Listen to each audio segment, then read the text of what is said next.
Well, guys, we're already back here. It's weekly wrap time, and what a week it's been. Busy. Yeah. Sorry.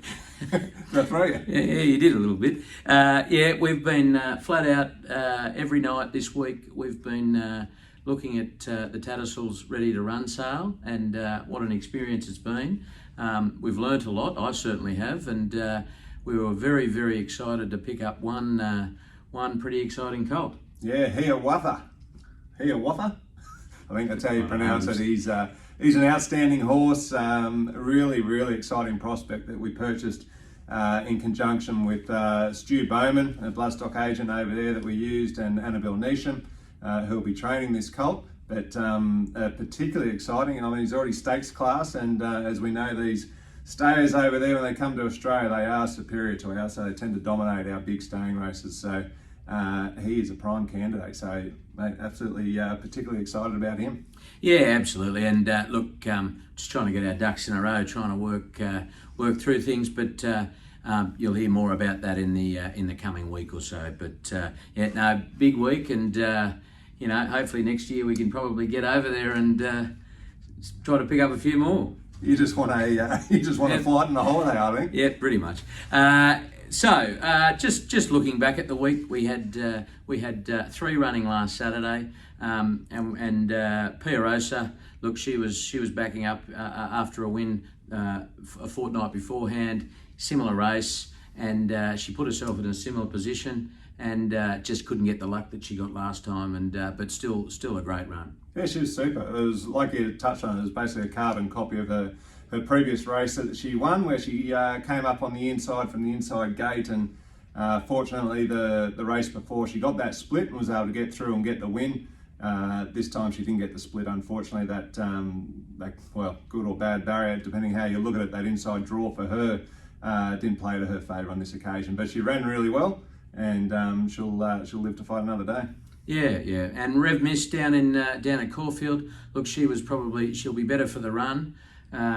She got herself in a good position, but probably just ran out a little bit of gas. But she'll be better for that run, and exciting times ahead. She's running on Melbourne Cup Day down at Flemington. Yeah, I was down there on Saturday, Caulfield Cup Day, so it was an awesome day out there at Caulfield. Huge crowd, great atmosphere, and I know I was there with a number of the owners. We had a great time. She ran well and disappointing at the same time, I guess. But she's a horse who tends to improve into her preparations, and she got back from the bad barrier, which she had to do, and then Mark Zara, the jockey, made a pretty early run, which was probably the only chance she was going to have to pick up the leaders. But she just loomed into it, but peaked probably about 100 metres out. But as you say, I'm sure she'll improve going into her next run, which she typically does. Yep. Surati, probably the most excited I've been for a while, and I was really pleased for the Surati owners. 70 weeks between runs, and although on paper didn't get the win, it's great to see him running around, and geez, he came home with a wet sail. Yeah, it's not an easy thing to have such a long time off and get back, because it's like any footy player, they've got to get the body's conditioned to the rigours of playing, and that's exactly what he's doing at the moment through training, but you can't replicate that in the race day conditions in training. So it was excellent to get him back out to the races. I think we all got a bit of a thrill just to see him out there, and but to see him perform really admirably as well was particularly exciting, and showed that he's still got his talent there, and I think we've got a lot to look forward to over the next few races. Cadal, he had his trial this morning. Second trial, they've both been fantastic.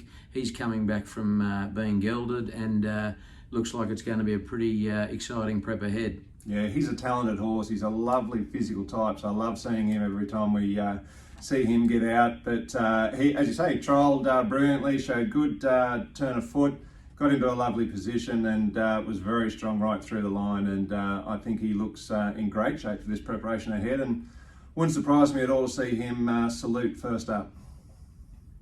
So if we move on to this week, we've got the old Warhorse. Hopefully I don't offend any owners, but the old Warhorse resuming tonight. Rangers in the Chautauqua Stakes at Moonee Valley on a big weekend at Moonee Valley, and look, he's by all accounts he's looking fantastic. Quinton down there, the foreman, he's suggesting he's strutting around like a 2-year-old, so he'll be nice and fresh and ready to go tonight. Yeah, he will be. Blake Shin on board. Blake's in enormous form, which is great to have him on board. Do have a tricky barrier again. I mean, how often we've been saying that lately? It's unbelievable the run of barriers we've been having, but he's as honest as the day is long. I think he's won about 8 races now, this horse, and maybe over, $650,000 in prize money. So he's always putting in, he's always collecting a cheque for his owners. He's been an outstanding horse. As far as tonight's concerned, he's just going to need some luck in that first 2 to 300 metres. If he can get a decent run, then he's going to be putting his hand up for the fight in the closing stages.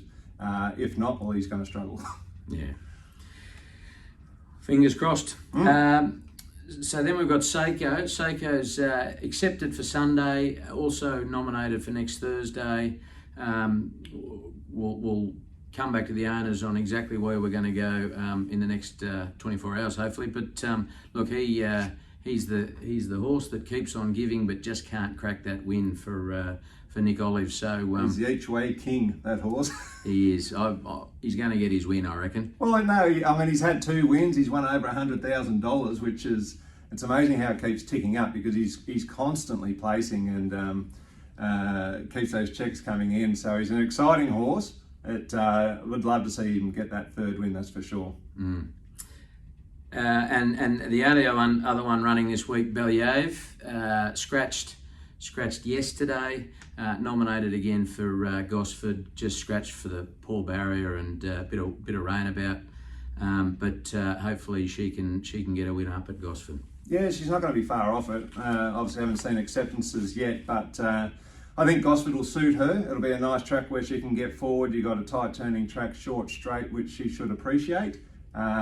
Key there is getting a good barrier, so let's hope our run of bad barriers has finished and she gets a good one. So it's red hot tip time again. Yep. My favourite part of the week, particularly this week. How'd you go last week, Chris? No wonder it's your favourite part of the time this week. Not flash. None from 4. You gave them 3 odds-on favourites. They all came second. Yep. It's a learning lesson, isn't it? Yeah. There's no such thing as a sure thing in this game, and continually get reminded. Yeah, I got 2 from 2. But anyway, so do you want to go first? What have you got? What have you got? Righto. Well, I'm favourite weekend of the year, Cox Plate. Bucket list. We're going to have a runner there one day too, and could be next year. But so I'm all at Moonee Valley this weekend. First one tonight, Moonee Valley Gold Cup, race 7, number 3, Vow and Declare. My son said to me this morning, he goes, "Dad, Vow and Declare's running around tonight." And I went, "Is he?" So I had a look, and he's actually in a bit of form. So I think at $5. Front runner or near the front, so in a tight turning track, let's give him a crack. Maybe we can rename this segment Hugo's Hot Tips. No, let's not. He's only 12. Tomorrow, we're in the Crystal Mile at Moonee Valley, race 5, number 6, Prowess. Prowess, Kiwi horse, actually beat our own Pia Rossa in the Vinery last year by a whisker.